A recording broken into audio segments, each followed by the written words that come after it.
All right, welcome in everyone. It's another weekly edition of the B2B Analytics 3% Edge podcast. Kevin and Seth are here with you. We're down a man, and that man is down bad. He's on vacation, but he's got like food poisoning. So Steve he's experiencing the best of times and the worst of times all at once. So Amen. we're gonna take you through all the usual good stuff, matchups, angles, best bets. You know the drill. Let's start the show. Give a damn about a hater when I feel like it. Not today, not today, not today, not tomorrow. Get out my way, please. I'm trying to get paid. Not today. Yeah, I feel bad for the guy, but he'll be all right. He'll be all right. Mr. Katz in the building. What's up, Mr. Katz? How you doing?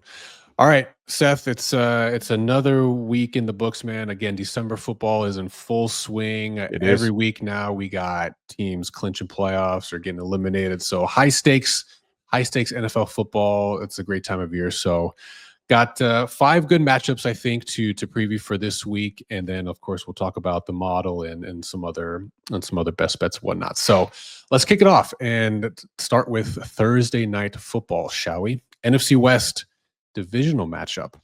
The Rams going against the 49ers in this one. This opened at Niners -2. I saw earlier it was at 2.5 pretty much across the market. So so a little bit of movement there, but not through the 3 yet. No model play for us officially. We make the number 2, so really no edge for us on either side. But this is a high stakes game for sure, because San Francisco, Seth, is in a position that I think few predicted they would be at this point in the season. 100%. They've been absolutely like devastated, I think, by the injury bug and all that type of stuff. So getting your give me your initial feedback on this one, because my sense of it is I don't think the Rams are like ascending as fast as the Niners are descending, if that makes any sense. And it's largely an injury situation, but how do you see the game script going for this one, given where these two teams are at in week 15 here? I kind of have a bit of a different take on this, but just to kind of zoom out and understand where these teams are, you're not wrong at all, especially these offenses. San Francisco, 13th best pass offense, 14th best rushing offense. The Rams on offense, 15th best pass offense and 15th best rushing offense. So offensively, quite similar. I would say defensively is where these teams kind of are a little bit differentiated. LA 23rd against the pass, 26th against the rush, but San Francisco 13th against the pass and 28th against the rush. And you highlighted it by saying, this isn't necessarily where we thought the San Francisco team would be at this point in the season. But I honestly attributed a lot more to injury and negative variance than I think it is that San Francisco is actually like a horrible team all of a sudden. And the data kind of bear this out. Stafford, when we look at the last 10 games from the amount of expected points added per game, we're looking at Stafford 2.6 points, but Purdy is still adding 7.7 points per game. And, it's just not bearing out in wins, which we're used to, this team just being this high flying offense. And then again, defensively, I think is a huge differentiator here. Echo rate for LA Rams here, 53% of their drives, they allow their opponents to get to the 40 or better. But when we look at San Francisco, they're only allowing 50% of their drives. And then on the offensive side of the ball, when we look at the drives and we want to look at that echo rate on offense, San Francisco, 56% of their drives getting to the 40 or better. LA only 48. So I really feel like this is a bounce back or regression to a more favorable spot that the San Francisco 49ers are. This 2 number has some nuance to how you model it and how you kind of treat Purdy's games, because he's in this weird little second season issue that we have. And depending on how you treat that, this game is either 2 or 4. I went with a more conservative forecast here. But I think this is an opportunity for San Francisco to win, cover 2.5, and the market seems to be buying those 2s all now 2.5. So that I think doesn't have to be this way, but I don't think we're going to get like the god level quarterbacking play that we got from Stafford last week, and that's what you would need for them to win and cover. Yeah, he went God mode almost, in that Bills game. That was crazy. That was a crazy good game. Do y'all read chat? Yeah, we do, fanboy. I think most of the chat pops up here. If you say some offensive stuff, I think it gets filtered out. So But yes, we do read the chat. So one thing to your point though, Seth, that I wanted to maybe add some, discuss maybe the nuance here. So on the Purdy versus Stafford conversation. So for the season, Purdy is still one of the top quarterbacks on a per play basis. 100%. Number 5 overall. Stafford is kind of middle of the pack. Number 16. We track what a quarterback's expected points added are over a 10-game sample as well. Drilling that down even further, if you look at the last 5, just kind of in my own mental model, weighting the more, having recency bias, basically. Purdy is still top 5, number 3. Stafford is trekking all the way up to top 10 at number 8.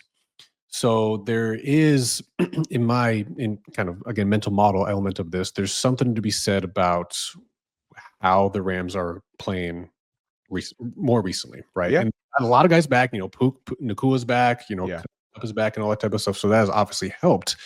And yeah, I mean, again, to the point about injuries, just a overall slight, one more zoom in on that element. On the season, on a team raw per play basis, Niners 10th, Rams 11th, very similar. But again, last 5, 49ers drop to 13th and Rams improve to number 7. And that's EPA per player. What is that? Correct. Wow. On offense. Correct. Yeah. Yeah. I mean, and Kittle was DNP on Monday. This isn't all, rainbows. I'm forecasting this, a 3, and I think that the market is somewhat similar. I mean, just looking back at years past, so last season, earlier in this season, this game is typically a 7.5 point spread. This to open at 2 is a huge discount. Is San Francisco 5 points worse truly, or is it that they've just had negative variance? And that one's a little tough for me. Yeah, me too. We'll see come tomorrow, 24 hours before kickoff, or maybe even day of. We'll see how many of those other guys on the Niners get ruled out and what that might do, if anything, to the spread. Because right now, Nick Bosa, Trent Williams, likely out. I guess he's the 3rd string running back, Isaac Guarnero. I probably butchered that, but and then you have their one of their guards that went out and is out for the season now last game. So it's just like it piles on, So I'm glad from a modeling perspective, from what our number shows, that we don't have action on it, especially on the Niners side. It would make me really a little cautious. So it should be a good one though. These teams usually play each other well. Should be a fun Thursday night matchup. So yeah, I'm hoping for a good Thursday night matchup. We need one of those. No doubt. They're few and far between. Anecdotally though, this season has been way better than years past in terms of the matchups and games, I think. Top to bottom. Been some clunkers still, but yeah, nonetheless. All right, appreciate everyone being here. Don't forget to like the video, guys. Please, if you haven't already, subscribe to the channel. We're here every week doing these breakdowns, trying to give you guys some data-driven approaches to the games and to the matchups, hoping to help you in your own handicapping or kind of think about these games from a different perspective than you might be. So we move on. Sunday slate now. Let's go to an AFC matchup. Let's talk about the Miami Dolphins and the Houston Texans. This one is a model play for us, and we are on the Texans -2. So we make the number 5. I think the spread is still 2.5 throughout the market, largely 2.5. It hit threes. Yeah, it touched 3 for a little bit. Touched 3 for a moment there. I think still 3 at Chris. To be honest, vast majority of the retail books are 3. So 3s right now. The only 2.5 actually in the market is over at FanDuel -120. Okay. All right. I think I know the answer, but I want to see if it jives or makes sense, or I need confirmation bias here. Where is the edge in this one from the model's perspective? Because I'm having a hard time finding it. Like I have the mental model element of it is not really jiving with, I think, you look across the board here at some of the metrics that we track, and not a ton of them really favor the Texans to the extent that, we think that they're going to cover a 3-point spread. So what is the script, and where do you think the value is getting derived from in this game? I disagree. I think you're looking at the numbers that we would typically look at when we're thinking Houston and we're thinking Stroud, which is high flying offense, really efficient. But that's not really this Houston team. In fact, Yeah. Stroud has regressed quite a lot, and Yeah. we should be looking here to defensive numbers. And the best thing I can point out to you, Houston, number 6 passing defense, number 4 rushing defense. When we look at defensive echo rate, this is probably the biggest driver. Houston, 38% of their opponent's drives getting to the 40, Miami 47. So less than 40% of the time, Houston's even allowing the team to even kick a field goal.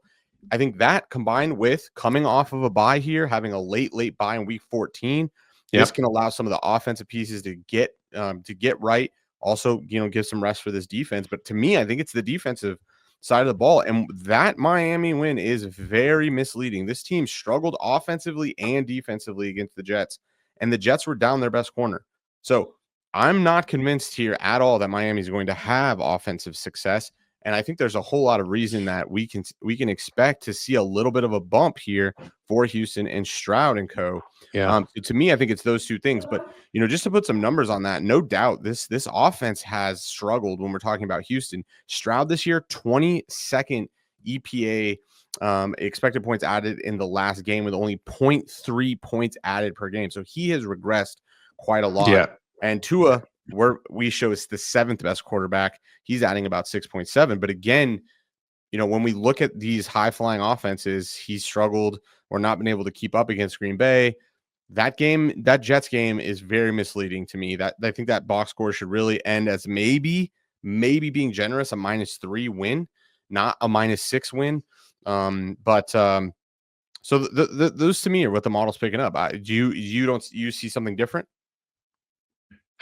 I don't see something different, but I'm again leaning into a little more of kind of the recency bias mental model. What have they done recently? And particularly on offense, this is where I'm just kind of questioning how much can the Texans defense sort of make up for the regression of their offense. And again, using the last 5, just kind of somewhat arbitrarily picking that, but last 5. Stroud has regressed, to use that word again. He's the number 28th quarterback overall on a per play basis, and Tua is top 5. Yeah, and the Dolphins, that is, kind of struggled, didn't look themselves in Green Bay, and I don't know. Hey, maybe that was a cold weather effect, they didn't look themselves last week in Miami. In Miami against who did they play last week? The Jets. The Jets. Yeah, they didn't cover that one, unfortunately for us. But yeah, I don't disagree there. I mean, they got lucky as hell to win that toss. I mean, we could be sitting here and they could have lost the game 6-0, by 6, just as much as they could have won it. In fact, they were losing at 8. I mean, by 8, they had a chance to go down and win the game in regulation. They couldn't even get field goal range. Yeah. They were allowing the Jets offense to move all over them. I mean, the Jets offense is just as anemic as Houston here. Sure.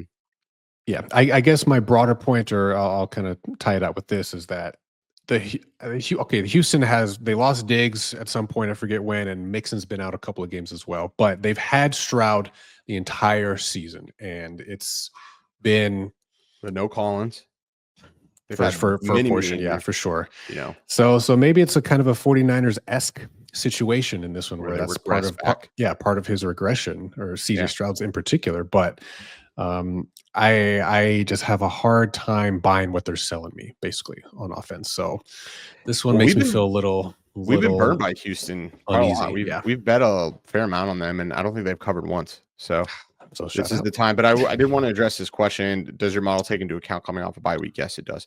But it's basically worth 1 point. That's what a bye week's worth, 1 point for the team that has a bye. Yep. Okay. Glitch there. All right. So nonetheless, the mental model doesn't match in my head. Whatever. I got the action. We got the position. We're riding it, baby. CLV. So yeah, a little bit so far. So it's early in the week. We'll see. Okay. Market makers a little bit, but you cannot get a 2 minus. You can't even get a 2 minus 2.5 minus 110. You can only get 3s.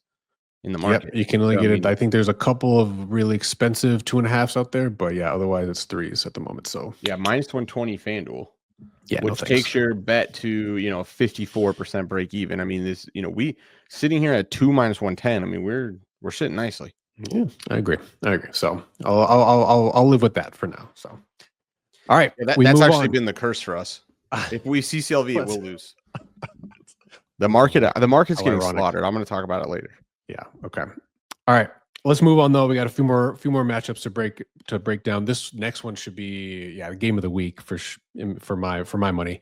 Buffalo Bills and the Detroit Lions. Huge potential Super Bowl preview. Who knows? Who really knows? But this could be that. This could be that monumental. Yeah, this really could be. So no real line movement in this one. This opened at 2 and is still currently hanging around 2, and no edge for us as you see there on the screen. This one to me is, if we pull the metric back up there for the team comparisons, both of these teams just kind of schematically are running the ball slightly more than the average team is. You can see both teams have a negative pass rate over expected in the last column there. For what it's worth, over the last 10 games, which is kind of one of the parameters for us tracking quarterback play, Goff is the top quarterback in terms of EPA added over the last 10 games. Allen still very respectable number 4 overall. So you have this element of I'm not sure what more Josh Allen could have done last week to try to win that game, but he's playing out of his mind. This was probably the year that he's going to win MVP if all else kind of stays the same now. He's the odds-on favorite. But yeah, for this one, Seth, I guess what's going to be the kicker here? Because again, kind of looking across the board at the numbers that we track, not a ton sticks out. And that might suggest, hey, yeah, this team has the edge, which is again kind of why we show what we show. So no, exactly. And I am not surprised the model doesn't see any edge here. When you're talking about both these teams like to run the ball, Buffalo's 3rd in rushing EPA, Detroit is 5th. Passing EPA, Buffalo's 2. Detroit is, like you said, number 1. So you have, like, these teams are just evenly matched. Now, the one thing I will say is Detroit is a little bit better defensively. Defensive echo rate, Buffalo 49%, Detroit 42% of drives, getting to the 40 or better. So I think you can put something on your cap there. But again, that's why the Lions are favored by 2 points. Again, a dead number there. Now, given all of this, and I haven't had a chance to chat with Adam live yet. He goes live on the TikTok, and we get to go back and forth. Ras has given out Buffalo +2 as a play. So I don't know what they're seeing, because I'm with you. These numbers are just tight, and you're not really getting a ton of value. You're not getting the push here at the 3. But obviously we all got our different methods. But I think this will be a really good game. And this is, to me, a classic. This is the classic like public game where they're just like, there's really no value in my opinion. And somehow they are, you're going to pick a side, right? You're going to convince yourself there's a value one way or the other. Yeah, most casual bettors do for sure. But I would, if you're betting, I would rather be betting Buffalo money line here. Buffalo money line, okay. So you can get best odds for money line looks like at current is going to be 125 on Profit X if you have it. Otherwise, on the more traditional rec books, 120. Right. I mean, what's the probability here? You can convert all this stuff, but right. I mean, it's more probable they win than it is that they lose by 2, in my opinion. You mean 2 is not a key number in the NFL? Maybe with the new math. Math. Yeah, I guess you can. Is this an afternoon game? Is this Sunday night? This is an afternoon. Yeah, late afternoon. Probably Fox game of the week type of thing. All right. Yeah. So we're gonna get Tom Brady. We're gonna get Tom Brady. Yes, sir. Perfect. Love it. Yes, I don't know. Yeah, I wish I could tell you. I'm gonna talk to Adam later this week, hopefully, and get some of his insight. But listening to the podcast today for Ras, they put out weekly. If you're not subscribed to that, I do highly recommend it. They do a rundown of the market every day, and he was like, "Yeah, we love this bet." Shout out! Obviously, they're good bettors. They know what they're doing. I can't see the value, but again, that doesn't mean that we're the end all be all. Yep, of course. Yeah, should be good one nonetheless. Yeah, Josh Sonny says he's not leaving the couch for nothing this weekend, and that's a good question. Props for Allen inflated. Too inflated. Are prop markets up yet? I don't think I they. think he's just like as a market sentiment. Let me pull up Yeah, only Thursday night. Oh no, you have a couple of books hanging some lines just for a couple quarterbacks, but I don't see any for Allen currently. here. Let me I could share. But yeah, Sonny, I don't know if you mean if like his rushing props are inflated or just I think it just his. means yeah, but you give me some. So Detroit defensively is good against the run and the Yeah, pass. yeah. You don't really, I don't know that you really want to target those. And then where's Buffalo? Buffalo's a little bit Defensively, more yeah. average here. I mean, they're technically in the quadrant of elite, but they're, I would say, trending towards, being a little bit more average, especially relative to the Lions. But we see the Lions definitely are a team that will chase matchups. Mm-hmm. So again, this is a pretty balanced Buffalo team. I don't really know where you're going to go after. You might want to take a look at, is there a game they really struggled with? I guess last week they struggled in the air, right? So is that what they're gonna go after? And then where's Buffalo? Buffalo. They do chase matchups to some degree, but again, this is what's their weakness, Right. I guess trying to run it. Yeah, I think we'll see. Maybe they just both try to line up and do what they do. Yeah, I think that's what you're gonna get here. So I don't know. Overall, you're probably getting something. You're getting Perhaps, something, yeah, but yeah. So no official recommendation, I guess, if you will, from us. So sometimes a good bet is the one you don't take, folks. Remember that. Roll Tide. All right, should be a good one. Let's move on. We got two more to cover before we get into some other stuff. Let's move on to an interstate matchup. How about this? Pittsburgh Steelers baby. and the Philadelphia Eagles. Go Birds! Yeah, bear. So this one opened at -4, now at -5 at a lot of spots, and we are on Steelers +5 in this one. So again, I think you see the edge case there for us, and kind of the stuff that we're tracking. In your estimation, Seth, is the Steelers D kind of the kicker in this matchup in this one? Because kind of the notes that I had here, I mean, defensively speaking, they're both really good teams. Okay, Philly looks to be about number 7, and I think Steelers are number 5. But the one thing, again, recency bias, I've just been kind of on this like weird little kick about, looking at last 4, last 5 to see what teams have been doing recently. What have you done for me lately?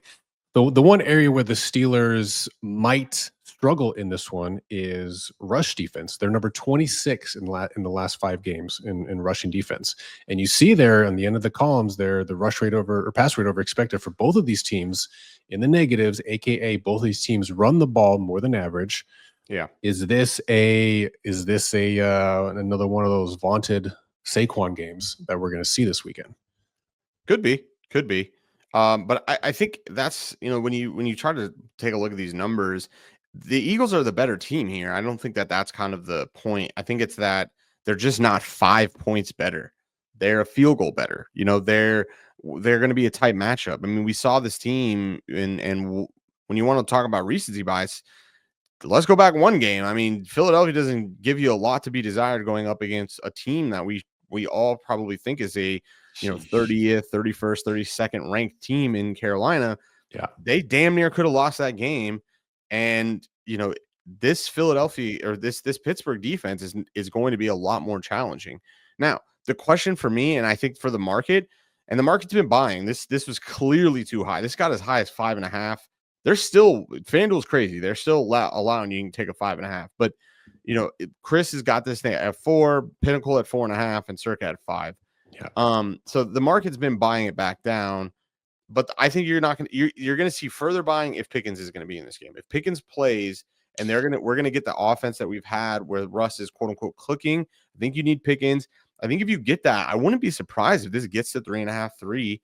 By the time kick happens. I think if you don't have Pickens, that does change this, and I can see the 4s being being a good number.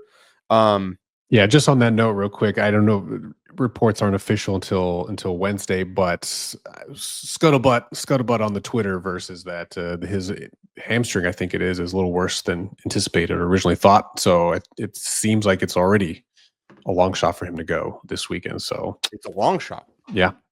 Wow. Yeah. So we'll see. We'll see. That could change. That could be subterfuge. Could be gamesmanship. Yeah, that's interesting to me. Well, and that's interesting given that then the market's buying, at this early point. So you'd think that would be at least a moment for pause, but Yeah. yeah, Sure. I don't know. And then also the run rate, you're saying that they've struggled against the run, but they haven't lost those games. They've been winning those games. So, Philadelphia is the number one rushing EPA offense in our database. So they're going to rush the ball. Yeah. Period. I don't think that's a surprise to anybody. I think it's going to be how efficient can you get Russ to be, and how much can this Pittsburgh defense limit Saquon in the passing game. If you're just going to give me Saquon and that's all we're going to get, I think 3 is going to be, the number here. Yeah. Yeah. And there was just on a kind of narrative note. I mean, there was one of the players went on some podcast, right, talking about the Eagles and the disarray or the discontent internally about the passing game. Jalen Hurts' quote unquote struggles and AJ Brown not happy, etc. I don't know. I don't know where this is coming from. Hurts hasn't been bad. He's number 14th, in net EPA right now. So not top 10 or not world beater or nothing. But again, go back to kind of seemingly the philosophy of this team. Like they want to run the ball more, and they've been good at it. So what's the byproduct of you running the ball more? You pass the ball less. And less opportunities, and less clock, all those things. Yeah, I think it was AJ Brown saying that out of his mouth about their. Oh yeah, the question was like, what needs to improve? And one word answer: passing is what he said. Yeah. So, I mean, I don't know. Whatever. 5 is crazy. This is a team. Look, I get it. Eagles have some pretty good wins. They also have some pretty big blemishes. This is a team that lost to Tampa Bay. They lost to Atlanta. I mean, this is the as you peel back that layer. How long ago was that loss? Yeah, week 2 or 3. Yeah, because I think they've won like 8 in a row or something. Yeah, they've been winning for sure. But I mean, yeah, week 4 to the Bucks. Yeah, I think that win over Baltimore is impressive, no doubt. But Pittsburgh beat Baltimore as well. Like, let's not forget that. Yeah, very true. Yeah. I don't know. 5 is wild. 5 is wild to me. Yeah, and look, this is a good number that we got. You're buying Russ. You're buying the hype around Russ. The hype seems to be real. I mean, they're winning games. They're really competitive. But yeah, I think Pickens, I think, is a really important part of this. That offense didn't look so robust last weekend. But Cleveland's defense they're not as elite as they have been. This is more like an average defense than it is an elite defense. Sure. But even Bryce Damn Young was having success against Philly. So I don't know. I don't know what to think, after that game. Hey, Bryce Young is a new man. Don't hey, put some respect on the name. Come on. He's reincarnated, baby. Into himself. I wanted them to win the game. That's what is at that point you're right. The Eagles were winning by 6 and they had the ball. And this is what's concerning. They could not convert, not even to score, just to get a first down, just to kick a field goal to make it a 2-possession game. They couldn't do that against Carolina. And you're telling me that now 5, 5.5, 4.5? Damn. I don't know. This is a little weird to me. And look, you don't want to put one game.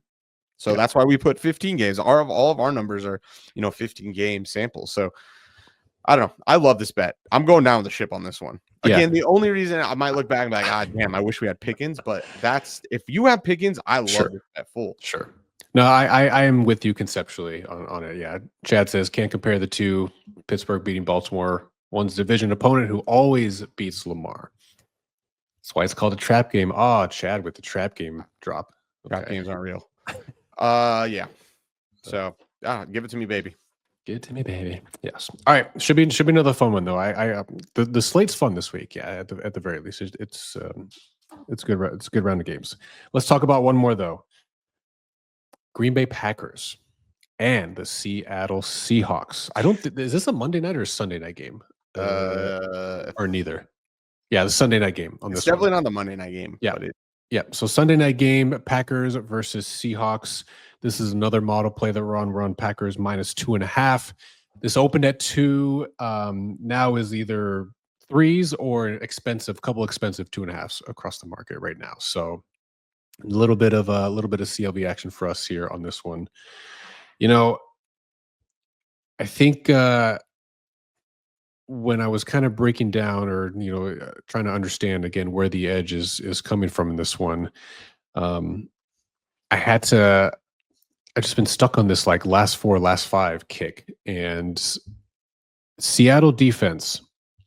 Maybe it's a byproduct of having to play Arizona twice in these past 2 games, so maybe a caveat with this ranking. But number 1 pass defense on a per play basis, last 5. Okay, and on the flip side, Green Bay, the number 1 passing offense in the last 5. So strength on strength here. Should be a fun matchup. I'm not aware of too many other like crazy injury news on this one or potential injury situations in this one. But yeah, what's your assessment of this one and what's going to lead to the Pack giving us a cover here? Yeah, I mean, so the interesting thing about Seattle, and I'm sad Steve isn't here because looking at the numbers, Steve is a longtime Geno Smith hater, and I feel like now is the time to like hop back on that bandwagon. He has really not been the guy this season. He's adding 1.8 points per game this season in the last 10 games. And, I think what's driving Seattle's success is defense. And you've highlighted even in the last 5 games, it's been a little bit more highlighted, but overall, when we're talking about Seattle's defense, 11th against the pass in the full season and 17th against the rush. So to me, their defense is playing lights out. Now, we're getting, again, a really, really efficient offense here. 5th best passing offense, 9th best rushing offense for Green Bay. But I think we're also getting a much better overall team because Green Bay's defense, when we compare that, is 12th against the pass, 8th against the rush.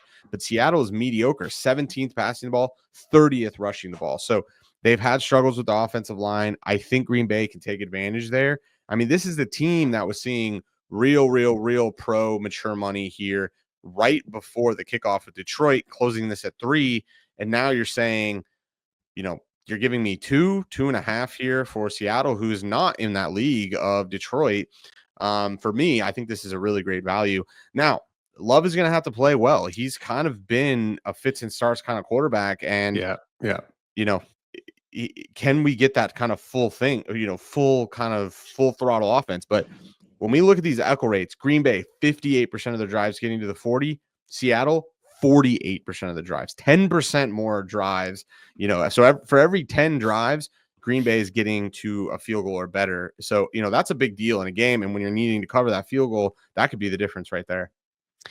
Yeah. I not that I want to give Geno his flowers per se, but I don't want it to be maybe overstated, like how quote unquote bad he is. Like, yeah, you mentioned his expected points added. He's quite frankly pretty much the barometer for what you would call expected. He's 16th. He's right smack dab in the middle, as average as you could be right now. But still ahead of the likes of some other respectable quarterbacks. Matt Stafford, who ranks 17th, Justin Herbert 20th, Bo Nix shut out. He's playing really well. So it's not been all bad for Geno, but yeah, to your point, like whatever, was that 2 years ago now, I guess, when he really had a resurgence with them. But he was good last year too. Yeah, no, he was, but this team is just very different. They've had offensive issues. They've had issues offensive line. Are they writing back? Are they writing back this year, Geno? Yeah. I don't know. Green Bay and Houston have cost us so much money this season, and we've been in this exact spot. And ironically, we were on Green Bay versus Houston. Green Bay minus 2.5. They won by 2. It's been a lot of that. We were on, Minnesota minus 4. They lose by 5. We were on, Miami minus 6.5. They win by 6. So right. We're bobbing and weaving. But it's been one of those. I like this. I like this bet. I don't know if the bets this week are square, but they make sense to me. I guess you've highlighted they may not make sense to you. Some of these, just a couple, yeah, but again, like that's just one man's opinion, so to speak, on it. still got to put it into context and what the data show, so I'm not trying to get cute with it necessarily, but yeah, it just feels it's a good slate, like I was saying, like of just from a fan perspective, but yeah, it's very like yin and yang and very dichotomous for me, like what the model says versus what I think is, I don't know, one of those weird weeks. So we'll see. Yeah, we'll see. Should be fun. Should be fun nonetheless for Sunday night. So okay, those are five matchups that we wanted to talk about for this week. Let's zoom out now again and talk about the NFL landscape as a whole here. So coming into week 15, here's where the teams stand: offensive EPA per play on the X and defensive EPA per play on the Y. So yeah, I guess I want to say it's been quiet, but do you agree that some of the for where Washington is at, there's still one of the more potent offenses in the league still. I was a little, I wanted to sell them a little bit because of the Cliff Kingsbury aspect and his second half kind of meltdowns. What do? They just go out there, put up 45 or whatever the hell they did on the Titans. So yeah, do you think there's still generally due for some regression here, or what's your take on that? No. I mean, I'll bear the lead. No, I'm gonna take them for my off the numbers. I think it's a great matchup. They're coming off a bye as well. Saints are just in a horrible spot. So I mean, if they are gonna regress, I just don't see it being this week. We've seen how bad that Saints team is without Carr at the helm, and then they already have Olave down and a bunch of other stuff. So no, I don't think so. I think this is a whole new team, and it is, right? It is. This is Cliff Kingsbury not associated with Kyler Murray, right? And also that too, associated to a different. He's not the head coach, and he has completely new personnel. So except Ertz, I think he has Zach Ertz at tight end. Right. But now, do I think this team can make a deep run? No, I don't think so. Then they don't seem to be able to play in that upper elite NFL talent, where Buffalo and the Eagles and even the Ravens, when you look at it per play efficiency, those are those show this same there. But yeah, when these teams played each other, it was a 7-point spread. Yeah, no, that's fair. And one other team that's been, we didn't talk about them in the matchups, but that's I would love to see where they were, like even just a few weeks ago. But the Falcons seem to be. They've been there pretty much the whole season. They are regressing to who they've been. Okay, yeah, because you're getting calls for Cousins to be benched and for Penix to come in, which it's probably a little hyperbolic, probably fan speaks to an extent, but yeah, don't look now. I think the Bucks are in first place in that division now, right? So and they play, don't they play this week? I think, is it this week or no? I think it's maybe next week. Yeah, Atlanta plays Vegas and Tampa Bay plays Chargers. Yeah, that's right. I mean, we have under 9.5 wins for that team. Any loss, if they lose one more time in the season, we'll cash that ticket. Shout out to the Bears. We cashed our under 8.5 wins this week. So we're profitable for our futures bets. We had under Cincinnati, under 8.5 wins for Bears, cash, and over 8.5 wins for Minnesota. Cash. And the last two are Atlanta under 9.5 and Saints over 7.5. Yeah. That one's pretty much dead. Yeah, that one's dead. Chad's saying Atlanta has already beat Tampa Bay twice. Really? All right. Well, I think they're. That doesn't mean they own the. I think if they end Falcons, in the same record, you're right. Then they own the tiebreaker. Chad's right. Yes, but correct. So, but I think Tampa Bay can still win the division if they have a better record. Yeah. Tiebreakers wouldn't matter. Yes. We also had Chicago to miss the playoffs -110, which that's pretty clear. Yeah. Can I ask you a question here? Have we ever seen this many teams in the quadrant of woe? And the quadrant of woe is that lower left quadrant there where you have Vegas, Dallas, Giants, Browns barely.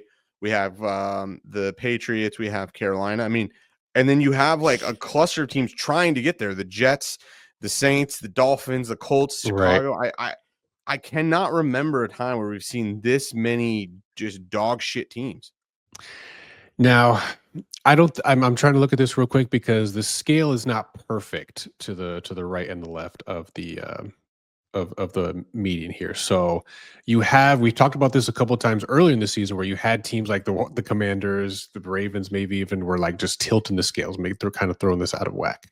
I don't know if, for example, like if you could somehow normalize this, if the Jets, maybe even the Dolphins, yeah, I don't know how many of those would move to at least average or median. And same thing defensively. I don't know how great um, the Broncos are relative to how bad the Jags are there. So I guess I'm trying to do some hand wavy magic here. But I guess to your point, yeah, it is pretty crowded down there. It's pretty crowded for sure. So a couple of things that all these teams, unfortunately, most of them have in common.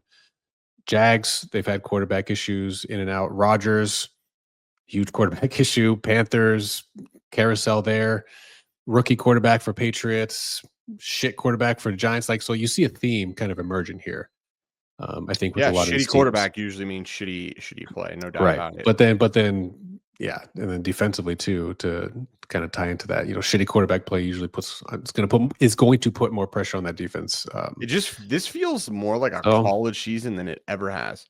It really feels like the haves and the have-nots. Like it's the Bills, it's the Ravens, it's maybe the Eagles. It's hard for me to put them fully in there. Buffalo, I don't know who I've named, but like those 4 teams: Buffalo, Detroit, Ravens, Eagles, Vikings. Ooh, yeah. I don't know. I don't know. So I put them there. Yep. But then it just feels like everybody else. Like any of those teams will beat everybody else, and they'll beat them consistently. They'll beat them week to week. They'll definitely beat them in the playoffs. I guess we got to throw the Chiefs in there because they're inevitable. They're not covering, but we know they'll win. They are winning. So throw the Chiefs in there. But everybody else, it doesn't feel like they have a shot. So okay, playoffs is going to get really weird for me. I like even Green Bay just feels like last year was like, oh, like there were some interesting spreads. Like we were able to kind of bet on some underdogs. I don't know that this when we have a lot of weeks to go, obviously, but I don't know. This just feels way more like the favorites. There's more value in the favorite this year than maybe years past. But maybe I'm just we have not seen that many teams in the quadrant of woe in a long time. Sure. Okay. No, I'm with you on that one. It is, and there's some teams knocking to get in. Yeah, the bad teams are sometimes screamingly bad.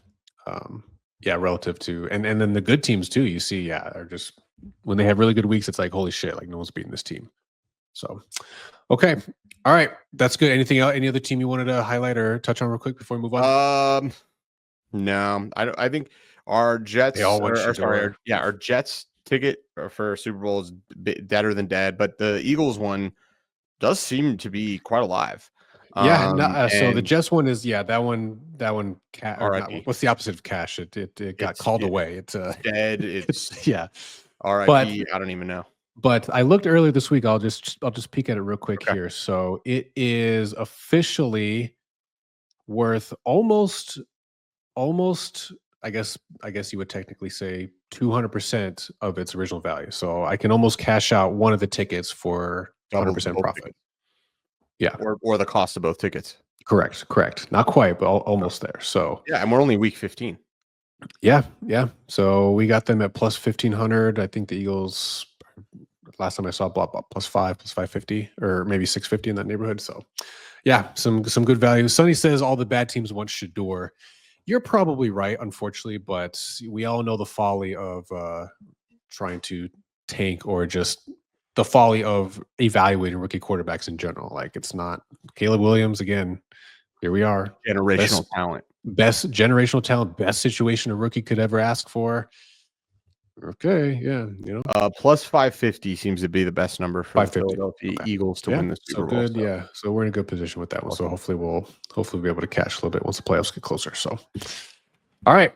Let's move on. Let's talk about some off the numbers stuff real quick. So Steve is not here to defend himself on his choice, but he's going with the Rams plus 2.5 minus 105 for Thursday Night Football. And yeah, I mean, kind of like we were talking about, Seth. I don't know. I didn't really get a chance to talk to him about what his rationale is, but yeah, maybe he's trying to cash in or get ahead of some additional injury news or Recency something. bias. But I think he saw Matthew Stafford throw for 1 billion yards, and he's like, yeah, give it to against me. the Bills, no less. Yeah, I don't like this Could be. bet. Shout out, that's his bet. Yes. Yeah. So okay, not to bury this either, but we are all now tied. We are Which all is 6-5. That's amazing. Which is kind of bonkers. Yeah. Because I started off pretty red hot. I think I was Yeah. like 4-1 or something, and I've certainly cooled off. And I think Steve was the opposite. He was like 1-4, and now is kind of caught back up. And so yeah, we I don't know. Chat, let us know, because worst coaching staff ever. I'm not sure. Oh yeah, for the Bears. We've officially, I think, locked this down. We've done virtual handshakes on this, but I think the loser is doing the Waffle House challenge. Waffle House 18 hours in Waffle House. Every waffle is an hour deducted. Yeah, I'm gonna be in. If I lose, I'm gonna be in Waffle House for 26 minutes. Dude, when's the last time you've been? You know how big those waffles are? Can't get no kids waffles either. I lived in Georgia for a year, buddy. I've eaten some goddamn some Waffle House. You've been to Waffle House? Yeah, I don't know. No, they're definitely respectable. Yeah, okay. They're not like Eggo, Lego my Eggo, like, but nah, yeah, you're probably gonna have to put some time. If you have to, so 18 gets you out. Well, really, you only got to eat 17 because it's gonna take you an hour to eat 17 waffles.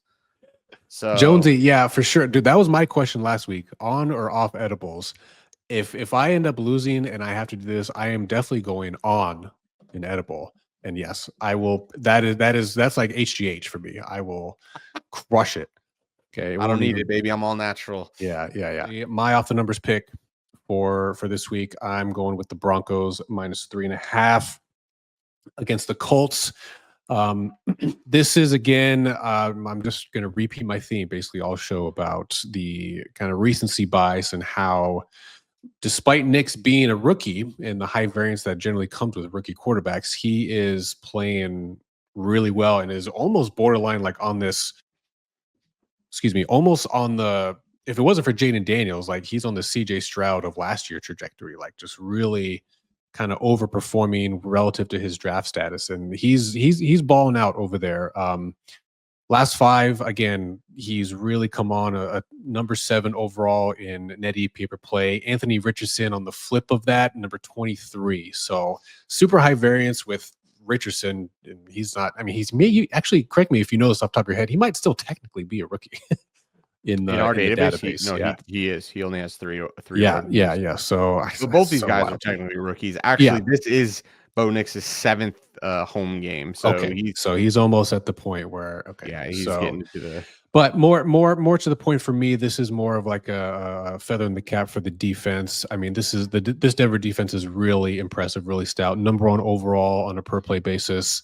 Number 2 in success rate allowed. Number 1 passing D. Number 6 rushing D. Like it's the defense for me in this one, going up against a inconsistent and overall highly volatile offense with Anthony Richardson, the Colts, that I like them to make a play or two, maybe even on defense, and come away with the cover for 3.5. So that's what I'm riding.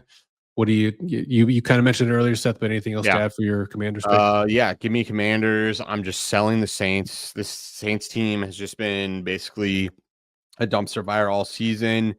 And then Carr, basically concussion and broken non-throwing hand. He's not been placed on IR, but he's definitely not playing in this game. Yeah. Who's the backup coming in? I don't know. It could be Spencer. It could be in the game. It was, I forget. I don't even remember his name, but it wasn't Spencer Rattler. So I don't know even who the backup is. They're still not going to have Chris Olave back. Like, they're not going to be as decimated when they play Denver, but this is a team that just Jake Haener. Yeah. So who the hell is that? He didn't even throw a pass though. He's played a couple plays. I know that because he's the one that he got put in when Carr got hurt originally, but then Rattler got the start. So I don't know why Rattler didn't get the nod here, but whatever. It doesn't matter who you're going to give me. This team sucks. And I think that's going to take all the air out of their tires. we saw Drew Lock have some success. Imagine what this Washington offense is going to be able to do. And if it wasn't for a lucky blocked field goal where, you know, they letting a 6'5", 300-pound man jump over you and stumble and block a field goal, that game's going to the overtime. And quite frankly, I think Washington or the Giants lose, and they had 2 linemen get injured in that game. So wow, just a ton here for me that Washington is the number. Also, when we remove the rookie filter on our data, the model makes this number -14. So that, you know, just to be true to my strategy, I'm trusting the model. Sure. Yeah. And you got some agreements with you. You know, this open at 6.5. And yeah, I know. I wish I could have gotten it, but I didn't. Yeah. It was there for, I mean, at Circa, it was there for literally like 2 minutes. So give me 7. Give me 7. 14. 14 is what we make the number. Alt season, maybe. Okay. All right. That's off the numbers. So we'll see who, if anybody, can pull away from the pack, or at least go a game ahead. So, all right, let's move on. Last part of the show. Let's talk about model predictions for week 15. Had another unfortunate week last week with the model. It was 1 and 2. Correct me if I'm wrong here. So, 1 and 2. So year to date, that brings the model record to 31 and 30. That brings what's that winning percentage? 51.9. Yeah, 50. Okay. So we're in a losing spot technically, because don't forget we're betting into a vague market, so we're aiming for 52.3% break even. Robbie's winning at a 51% rate. Ras had a 1 and 3 week. I don't know what their actual numbers are, but I think they are slightly above profit. But I mean, it's a little bit of a black box, right? Like as far as Ras or. Yeah, if you're not part of their no, I mean they talk about it. There's no way. Okay. I mean, I just don't spend enough time to go on it. Sure.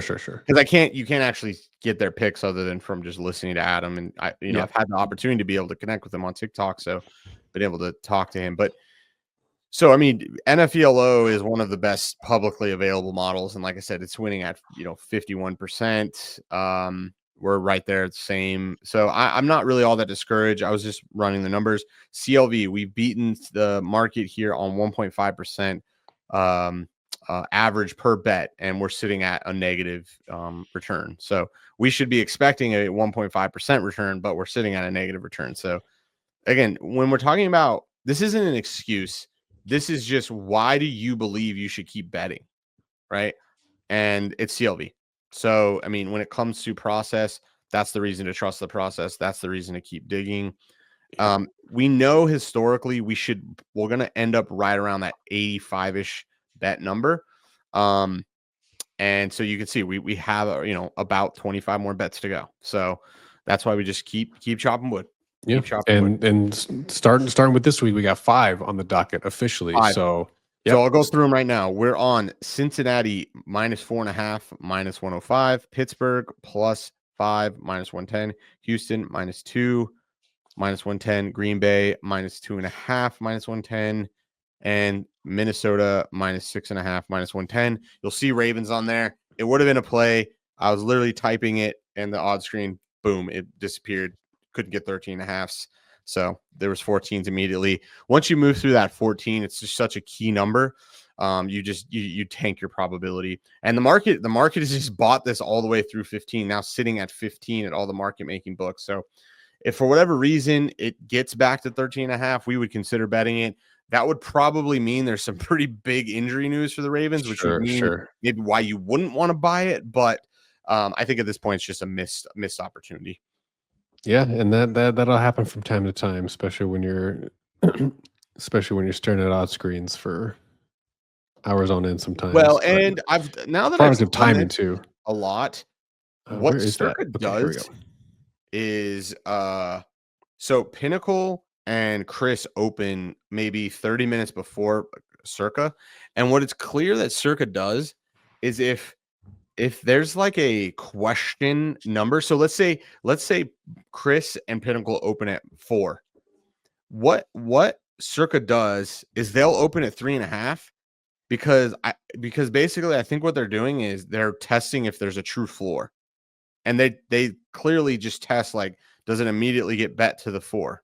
Like, how real are those fours at the other market making books? It's clear that they kind of price their true opener in that way, because again, all they need to take is one bet and the limit's 5K for them to know, okay, yeah, that's the floor, and they just move it back to wherever the market is. So sometimes these opening spreads really are only available at Circa, and they're only available at Circa for maybe 10 to 20 minutes. Yeah. Sometimes that's being generous too. Like For college, it's much you can, because you can track it on 5 minutes. unabated, at least. You can see when the line moves, like the timestamps, basically, right? And some of these move seconds, not even minutes. Yeah, you're not wrong. You know, so okay. All right. Yeah. Should be a